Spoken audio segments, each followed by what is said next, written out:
சர்வமங்கலமாங்கல்யே சிவே சர்வார்த்த சாதகே சரண்யே திரம்பகே கௌரி நாராயணி நமோஸ்துதே. சாஸ்திரங்கிறது ஒன்று தான், குலம்ங்கிறது ஒன்று தான். வேத சாஸ்திரத்தில் தான் 4 விதமான ரிக்வேதம், யஜுர்வேதம், சாமவேதம், அதர்ண வேதம் விதிச்சிருக்கே தவிர சாஸ்திரங்கிறது ஒன்று தான், மந்திரங்கிறது ஒன்று தான். அதே மாதிரி அந்த சாஸ்திரத்தில் நம்ம லௌகீக மார்க்கத்தில் அவாவா ஊர் சம்பந்தமாக லௌகீக மாறுமே தவிர சாஸ்திரங்கள் மாறாது. அந்த சாஸ்திரத்தில் விதின்னு ஒன்று இருக்குது, குலம்னு ஒன்று இருக்குது, குலதெய்வ வழிபாடுன்னு ஒன்று இருக்குது. நம்ம ஒரு ஊர்லேயும் பிராமண சமூகமானப்பட்டது ஒரு ஊர்லேயும் இருந்திருக்கு. கும்பகோணமாக இருக்கட்டும், தஞ்சாவூராக இருக்கட்டும். சில பேர் என்ன பண்ணுவாங்கன்னா தஞ்சாவூர் வழக்கம்னு ஒரு வழக்கத்தை வச்சுட்டுருப்பா லௌகீக மார்க்கமாக. அந்த லௌகீக மார்க்கத்துக்கும் சாஸ்திரத்துக்கும் சம்பந்தம் உண்டான்னு கேட்டேன்னா சம்பந்தம் கிடையாது.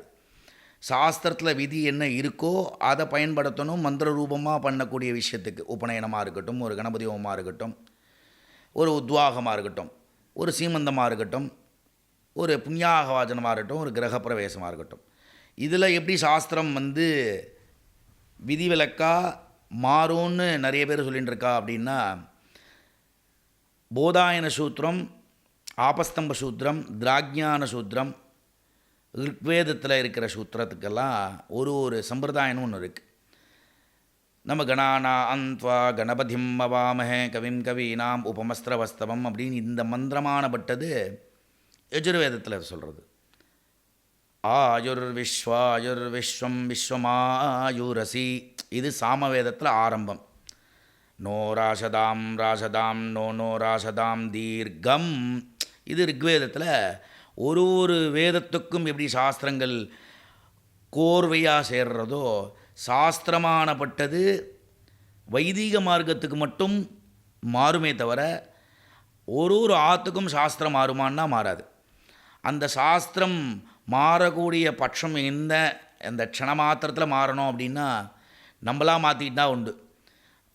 உபநயன சம்ஸ்காரம் பண்ணுறோம். ஒரு உபநயனமானப்பட்டது பண்ணுறது அந்த தகப்பனாரானப்பட்டவர் எல்லா சாஸ்திரத்துக்கும் விதி இது ஒன்று தான். இப்போ சொல்லக்கூடிய விஷயம், ஒரு பட்சமாவது ஔபாசனம் பண்ணணும் சாஸ்திரம். ஔபாசனம்னா 15 நாள் காலம்பரை சாயங்காலம். அந்த ஔபாசனம் பண்ண என்ன ஆகும்னா, ஔபாசன அக்னியில் சௌலம் உபநயன ஹோமங்கள்லாம் பண்ணி அந்த குழந்தைக்கு உபநயனம் போடுறா. அந்த உபநயன சமயத்தில் அந்த குழந்தையானப்பட்டது என்ன சொல்கிறான்னா, பவதி பிக்ஷாம் தேகி பார்வதி அப்படின்னு அவன் பிக்ஷை தான் எடுக்க போகிறான். அந்த பிக்ஷைக்கு வேண்டிய சாஸ்திரங்கள், சாஸ்திரத்துக்கு வேண்டிய புராணங்கள், இதிகாசங்கள்லாம் இந்த சாஸ்திரத்தில் அடங்குமான்னு கேட்டேன்னா எல்லாமே அடங்கிடும். லௌகீக மார்க்கத்தில் அடங்குமான்னு கேட்டாலும் அடங்காது. இந்த உபநயன சம்ஸ்காரத்தில் லௌகீகம் எது அப்படின்னு பார்த்தேன்னா குமார போஜனம் அப்படின்னு ஒன்று இருக்குது. அந்த குமார போஜனத்தில் என்ன லௌகீக மார்க்கம்னா, அத்தையானப்பட்டவள் அவள் ஆற்றுலேருந்தே பொங்கல் பண்ணி எடுத்துகிட்டு வரணும். மஞ்சள் கலரில், நம்ம எப்பயுமே பொங்கல்னால் ஒரு ஒயிட் கலரில் போட்டு சாதாரணமாக ஒரு பொங்கலை செஞ்சு எடுத்துன்னு வருவோம். அந்த பொங்கலில் மஞ்சப்பொடியை தெளிச்சுட்டு மஞ்சளில் போட்டு பொங்கல் பண்ணி எடுத்துன்னு வர்றது. தன் ஆற்றுலேருந்தே தன் மருமானுக்கு வடான்லாம் பொறிச்சு எடுத்துன்னு வருது.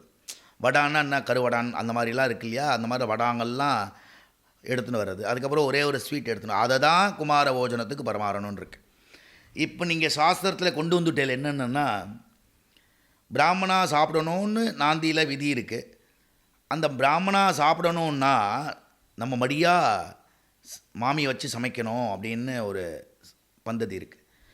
அந்த பந்ததி இந்த குமார போஜனத்தில் சேருமான்னா சேராது. அத்தைக்கு தான் அதிகாரம், மாமனுக்கு தான் அதிகாரம். இந்த லௌகீக மார்க்கத்தில் லௌகீக மார்க்கம் வேறு, சாஸ்திரங்கள் வேறு. அந்த சாஸ்திரத்தையும் லௌகீகத்தையும் சேர்த்துண்டேல்னா நம்மளுக்கு என்ன பண்ணுறோம் ஏது பண்ணுறோன்னு தெரியாத அளவுக்கு ஆகிடும்.